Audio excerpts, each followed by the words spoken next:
Do you ever have trouble remembering Rubik's Cube algorithms and you're tired of forgetting mid-solve?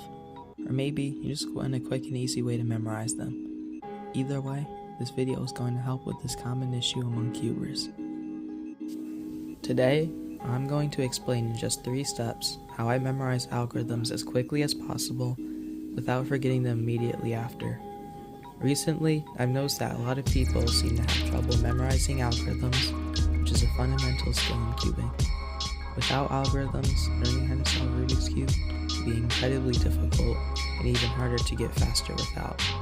So I decided I would share my method for memorizing these algorithms quickly and effectively so I don't forget them later. Let's begin.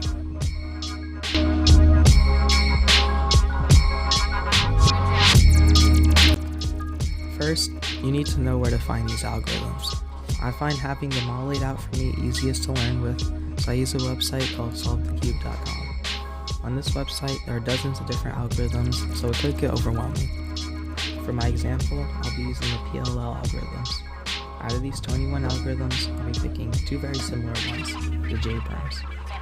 When I'm learning algorithms, I'll usually pick 2 very similar ones to make it easier, but you can always pick more or less.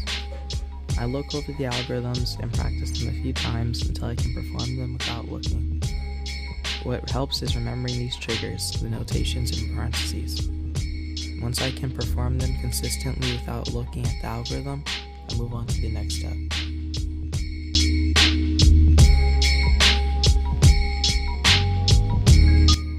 This next step is all about retaining the information. Learning algorithms are no good if you can't remember them when you need to. For this, I use an algorithm trainer website. This website has several different algorithm trainers, and in this example, I'll be using the PLL one. I'll click on the JA and JP perms since those are the ones I'm learning. A scramble will pop up, and once you do it, you'll end up with one of the 2 perms. Start the timer and attempt to finish the algorithm as fast as you can without messing it up. This part of the process will help get the algorithm into your muscle memory, which is a crucial part in getting faster, as you want to be able to recognize and solve the algorithm without a thought. Do this over and over again so you can perform the algorithm without having to think about it.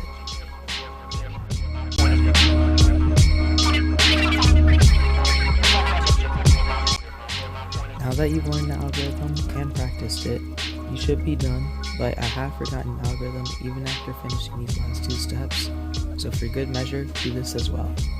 Once you finish the second step, come back to it several hours or a day later and practice the algorithm again. Spaced repetition is extremely important as it forces you to have to recall the information. If you find you've forgotten it, don't be discouraged and just repeat the first 2 steps. It should be easier now that you've already practiced it many times. And simply repeat this process for any algorithms you want to learn next. The main idea of this method is nothing but repetition. It's worked extremely well for me in the past and still does. I've taken several long breaks from cubing and have forgotten a bunch of my algorithms, but because I had practiced them using this method, I was able to recall them fairly easily after a bit of practice. I will be leaving the links to these websites in the description and the pinned comment.